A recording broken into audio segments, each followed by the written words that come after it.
Selamat pagi, salam sejahtera bagi kita semua. Perkenalkan, saya Karina Nolasinamo. Saya adalah dosen di program studi Teknologi Pangan, Fakultas Pertanian Universitas Sumatera Utara. Kewajiban saya sebagai seorang dosen adalah menerapkan Tridharma perguruan tinggi. Salah satunya adalah pendidikan dan pengajaran.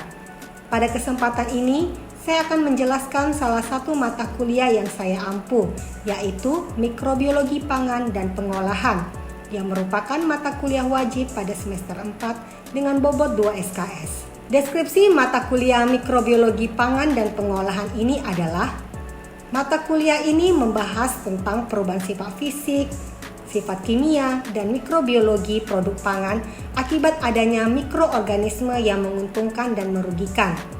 Mata kuliah ini mempelajari pemanfaatan mikroba yang diinginkan dalam menghasilkan produk pangan fermentasi yang memiliki mutu yang baik bagi kesehatan, mempelajari kerusakan pangan secara mikrobiologis selama pengolahan dan penyimpanan, dan mempelajari keracunan makanan oleh mikroorganisme patogen.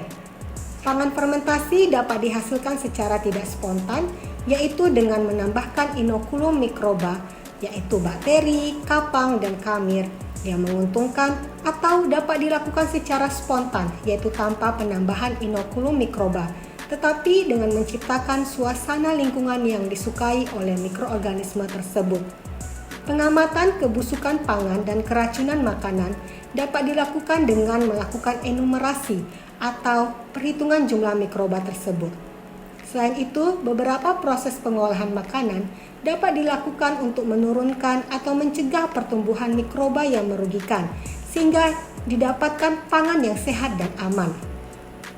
Adapun capaian pembelajaran mata kuliah ini adalah: yang pertama, setelah menyelesaikan mata kuliah Mikrobiologi Pangan dan Pengolahan selama 1 semester, mahasiswa semester 4 program studi Teknologi Pangan Fakultas Pertanian Universitas Sumatera Utara akan mampu mengevaluasi peran mikroorganisme dalam pengolahan produk pangan sehingga aman dikonsumsi.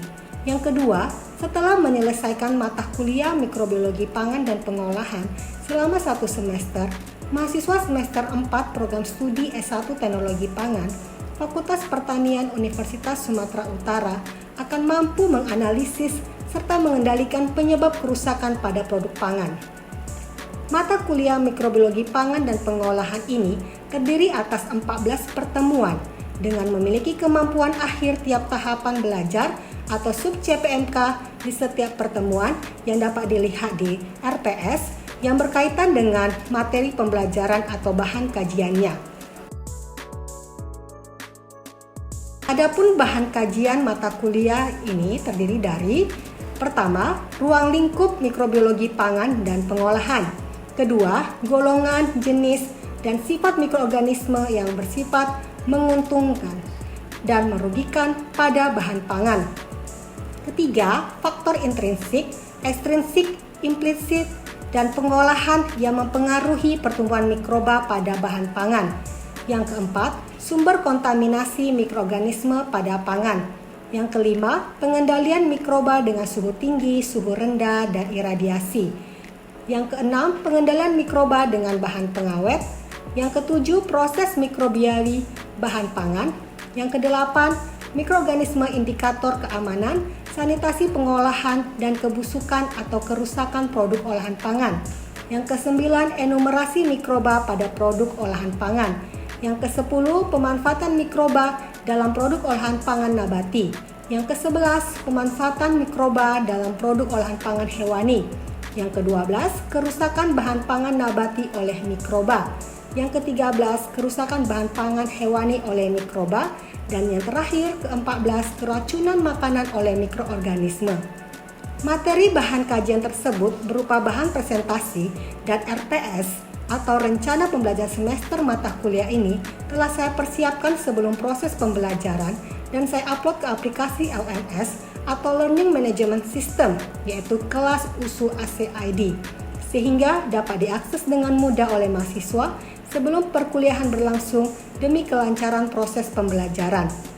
Adapun sistem pembelajaran ini dilakukan secara tatap muka dengan teknik pengajaran menggunakan DIA, yaitu Delivery, Interaction, dan Assessment. Dengan metode pembelajaran menggunakan yang pertama, ceramah, yang dilakukan dengan cara dosen menyampaikan materi pembelajaran secara langsung di kelas kepada mahasiswa dari berbagai sumber, yaitu buku ajar, handbook, dan perkembangan penelitian. Yang kedua, diskusi, yang dilakukan dengan cara tanya jawab tentang materi pembelajaran yang telah disampaikan dengan tujuan menciptakan interaksi antara dosen dengan mahasiswa dan mahasiswa dengan mahasiswa. Yang ketiga, project based learning, yaitu metode pembelajaran berbasis proyek yang dilakukan secara berkelompok oleh mahasiswa, di mana mahasiswa akan diberi tugas untuk menganalisis masalah dan mencari solusinya secara ilmiah, dan diharapkan mahasiswa berlatih melaksanakan penelitian.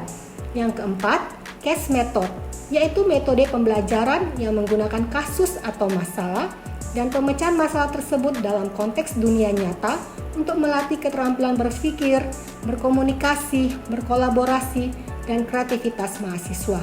Evaluasi atau sistem penilaian mata kuliah ini terdiri dari kuis sebesar 5%, tugas sebesar 5%, project based learning sebesar 30%, case method sebesar 20%, UTS atau ujian tengah semester sebesar 20%, UAS atau ujian akhir semester sebesar 20%, dengan total nilai 100%.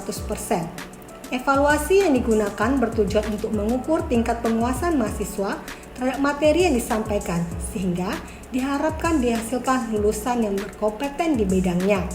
Pemberian kuis dan pengumpulan tugas hasil project based learning dan case method dilakukan menggunakan aplikasi kelas USU ACID, sehingga proses evaluasi dapat dilakukan dengan mudah dan dapat disimpan dalam waktu yang lama. Ujian tengah semester dan ujian akhir semester dilakukan secara tatap muka di kelas dalam bentuk soal pilihan ganda dan esai. Berikut ini saya akan menampilkan video pembelajaran dari salah satu pertemuan mata kuliah mikrobiologi pangan dan pengolahan, yaitu materi pemanfaatan mikroba dalam produk olahan pangan nabati. Mari kita saksikan video tersebut.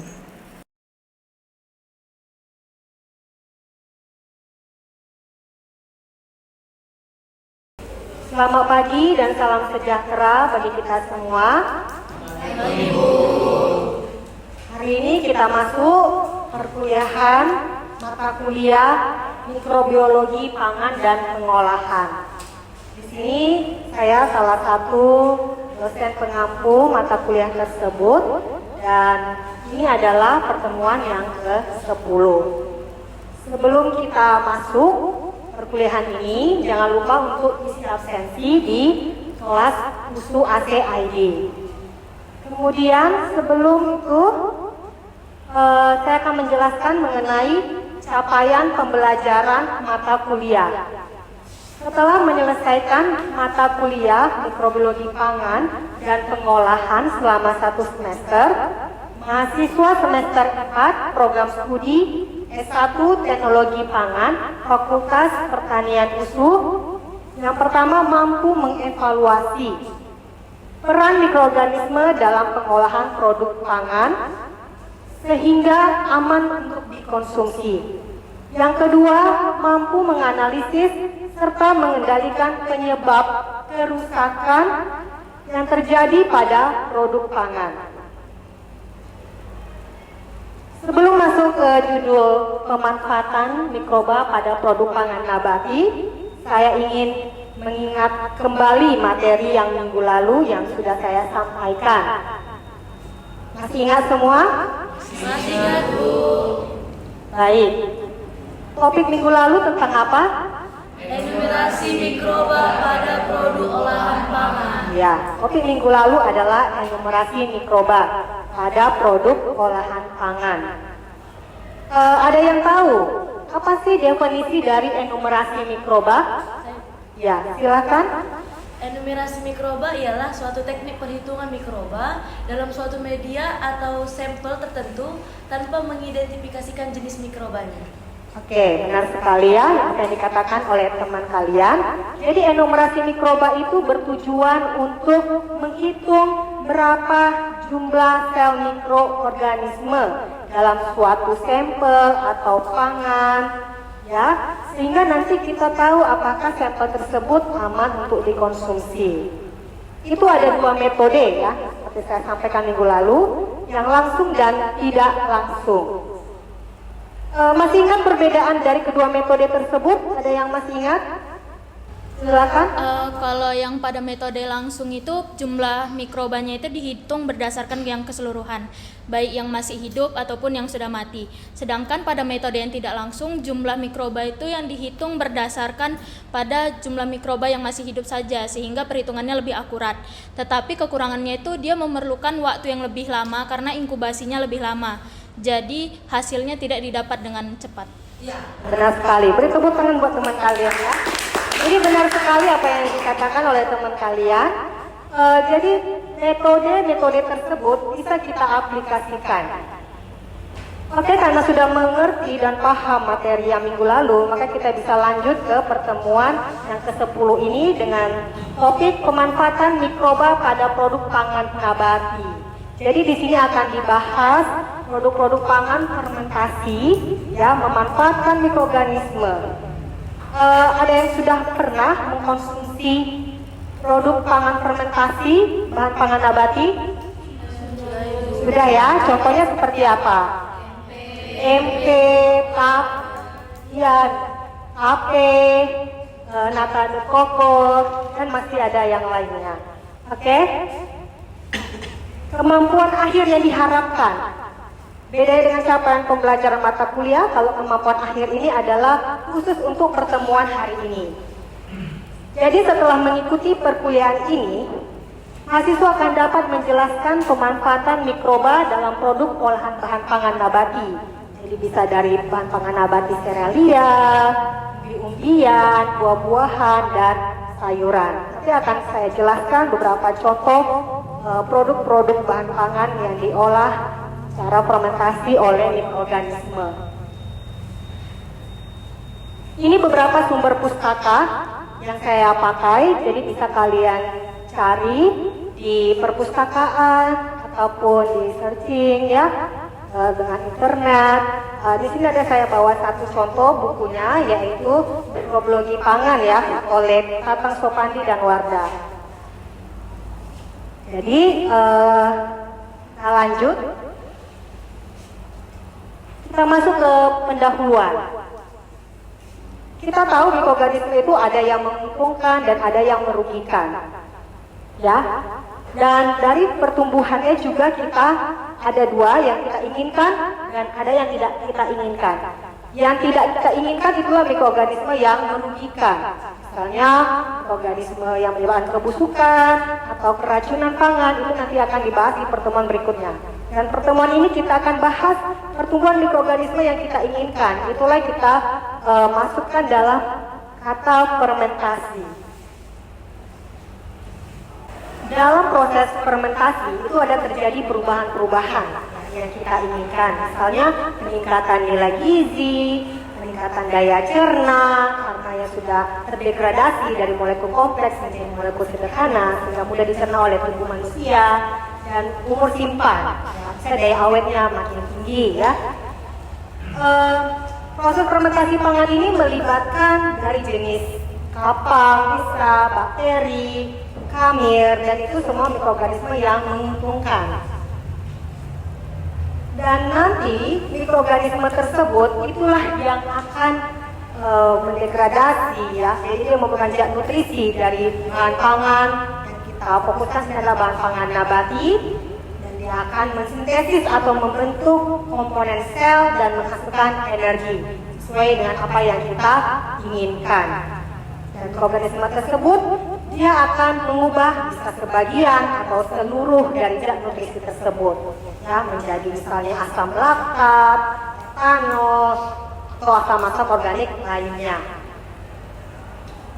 Mikroba yang berperan dalam proses fermentasi ini bisa hanya satu jenis mikroba atau yang kita sebut sebagai kultur tunggal, atau bisa saja lebih dari satu jenis mikroba atau sebagai kultur campuran.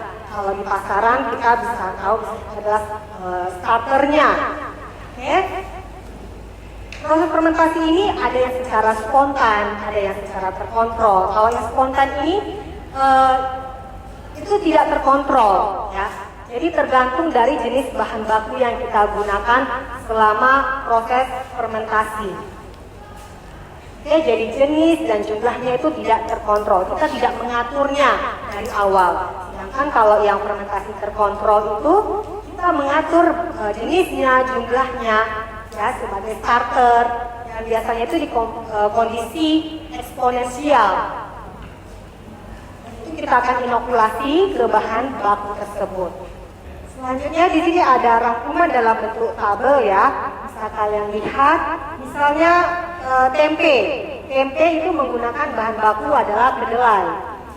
Dan mikroba yang berperan adalah Rhizopus oryzae. Yang kedua adalah oncom. Bahan bakunya adalah ampas pengolahan minyak. Ya, kita di sini menggunakan Neospora sitophylla. Kemudian tape. Pada umumnya singkong, ketat, ya. Sini ada kultur campuran, ada kamir atau ragi, Saccharomyces, kemudian ada kapang, Rhizopus, Aspergillus, dan bakteri asam laktat. Yang keempat itu ada nata de coco, biasanya dibuat dari air kelapa, makanya namanya nata de coco. Di sini ada peranan bakteri Acetobacter phyllinium.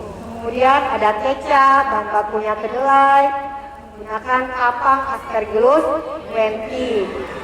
Roti, bahan bakunya adalah gandum, menggunakan kamir, yaitu Saccharomyces. Keju, bahan bakunya susu, itu adalah Streptococcus. Kemudian mentega dari lemak, itu Streptococcus lactis. Ya, yogurt, ini ada susu Lactobacillus bulgaricus dan Streptococcus thermophilus. Jadi ada dua jenis bakteri yang digunakan. Kita masuk ke produk yang pertama, yaitu adalah tempe. Di sini ada peran kapang, yaitu adalah Rhizopus oligosporus. Ini akan membentuk hifa dan miselium. Makanya tempe itu penampakannya ada warna putih. Ini bagian alur pembuatan tempe. Bisa kalian lihat dari kacang kedelai dicuci, kemudian direndam, kemudian direbus, dikupas, didinginkan, kemudian bisa saja kita tambah tepung gandum atau tepung terigu, tapi tidak harus, ya, opsional. Kemudian inokulasi itu adalah kita tambahkan si kapang Rhizopus oligosporus tadi. Kemudian nanti akan terjadi proses fermentasi selama 2 hari, dan itu yang namanya disebutnya inkubasi, sehingga dihasilkanlah tempe. Di tahap awal, kacang kedelai itu nanti akan direndam semalaman. Itu akan terbentuk bakteri asam laktat, ya, secara spontan, ya, tanpa kita tambahkan di awal. Dan itu yang akan membentuk asam, sehingga pH-nya itu akan menurun, yaitu pH 4,5 sampai 5,3 dengan adanya asam laktat yang dihasilkan oleh bakteri asam laktat selama perendaman. Penurunan pH ini nanti tidak akan mempengaruhi pertumbuhan kapang Rhizopus oligosporus. Oke, nanti di sini ada proses perebusan kedelai. Ya, setelah perendaman, kita melakukan proses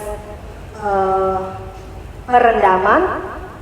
Setelah perendaman, kita melakukan perebusan. Ya, di dalam kacang kedelai itu ada senyawa anti nutrisi. Ada yang tahu? Tripsin inhibitor sama asam filter. Iya, benar, ya. Jadi kacang kedelai itu mengandung zat anti gizi, yaitu tripsin inhibitor, ya, dan asam fitat. Dengan ada proses perebusan itu, maka si tripsin inhibitor itu akan diinaktifkan. Kemudian beberapa nutrisi yang dibutuhkan oleh kapang itu akan muncul.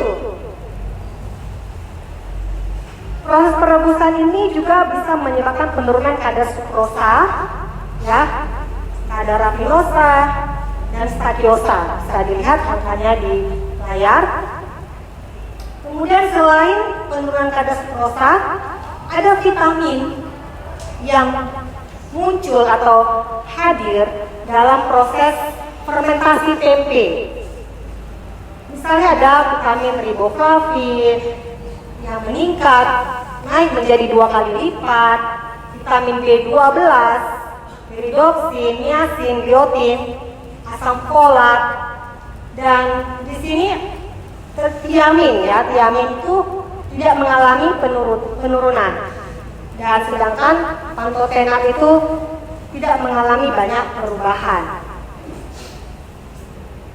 Inkubasi yang dilakukan atau proses fermentasi pada pembuatan tempe itu dilakukan di suhu ruang, ya, jadi sekitar 30-35 derajat Celcius, jadi kondisinya itu lebih hangat sampai nanti si miselium itu akan berkembang, ya, yang akan menutupi kacang kedelai itu dalam penampakan yang putih, hifa atau kumpulan hifa yang disebut miselium.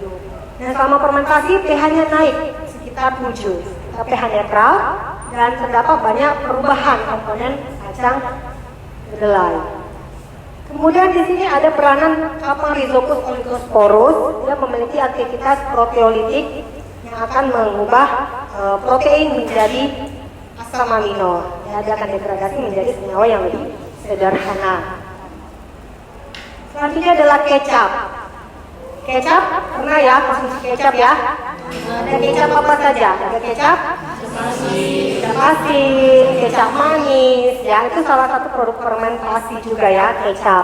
Di sini kita peranannya adalah kapang Aspergillus oryzae atau Aspergillus sojae. Selanjutnya ada bakteri asam laktat seperti Pedococcus, Serictiaceae, dan Aldebroochis.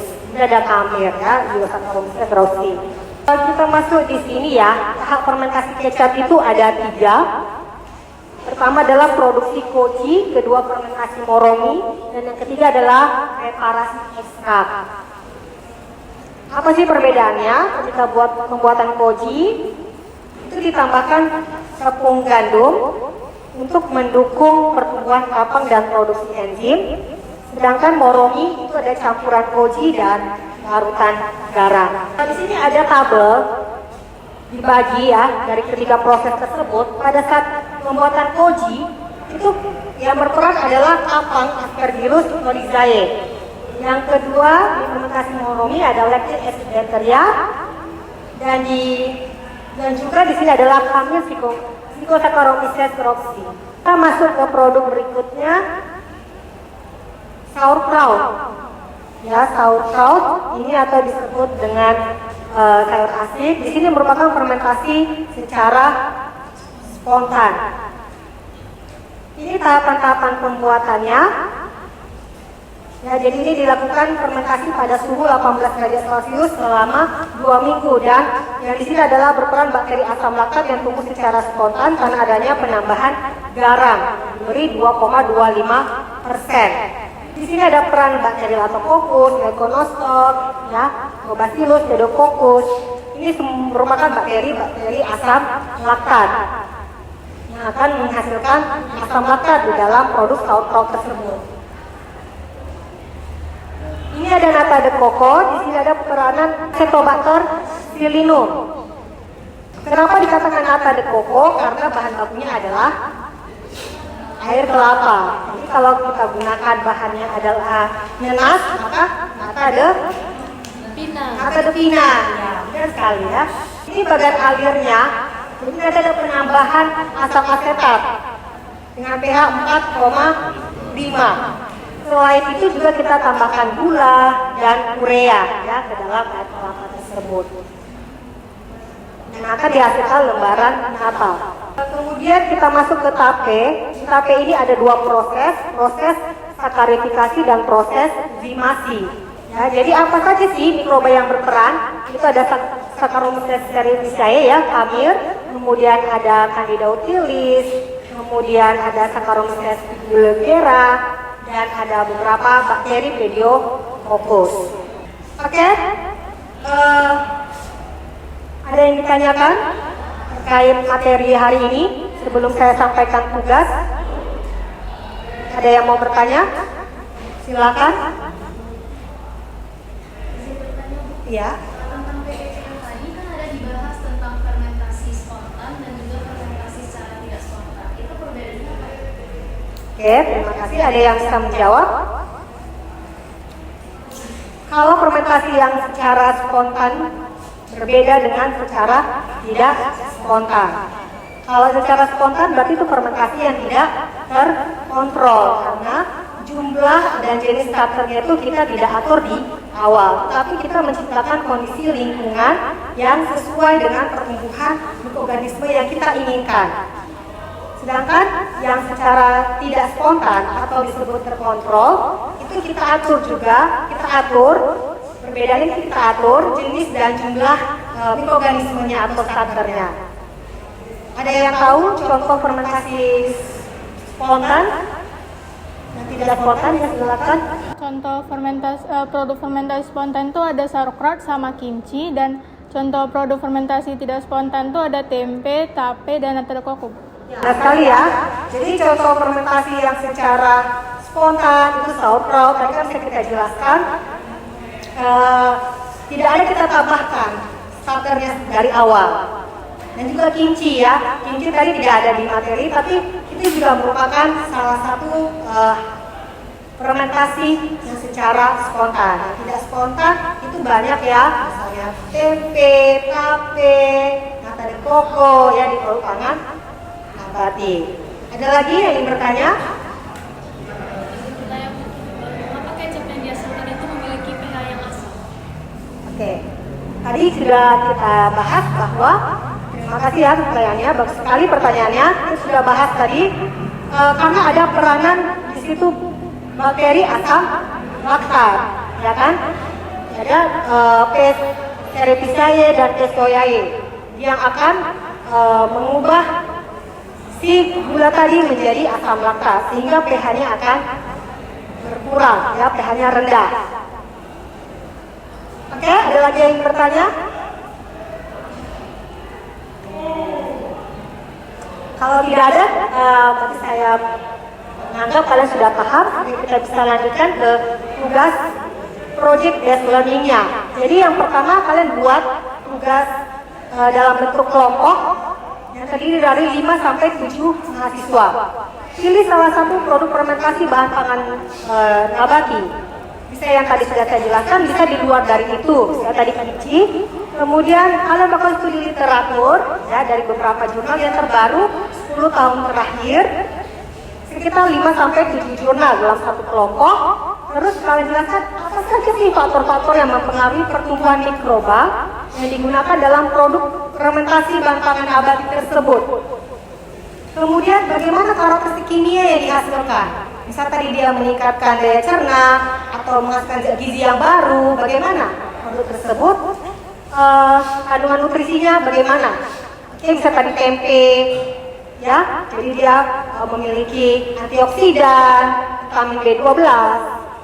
Oke, hasilnya dibuat dalam bentuk MS Word, ya, laporannya dalam bentuk Microsoft Word dan juga dalam bentuk PowerPoint, karena nanti kalian akan mempresentasikan hasil dari diskusi tugas kelompok yang berbasis project based learning tersebut. Dan ini akan dipresentasikan minggu depan. Dan sebelum kalian presentasikan laporannya tersebut itu dikumpulkan ya di kelas USU. Di kelas USU itu sudah ada saya buat linknya dan kalian akan mengumpulkan di situ. Dan paling lambat sehari sebelum perkuliahan minggu depan. Oke? Ada yang ditanyakan terkait tugas? Semoga materi yang saya bawakan hari ini bermanfaat untuk kalian semua. Selamat siang. Demikianlah video pembelajaran materi pemanfaatan mikroba dalam produk olahan pangan nabati yang merupakan salah satu pertemuan mata kuliah mikrobiologi pangan dan pengolahan yang saya ampu. Semoga video tersebut dapat bermanfaat bagi kita semua. Terima kasih atas perhatiannya. Sukses buat pendidikan di Indonesia.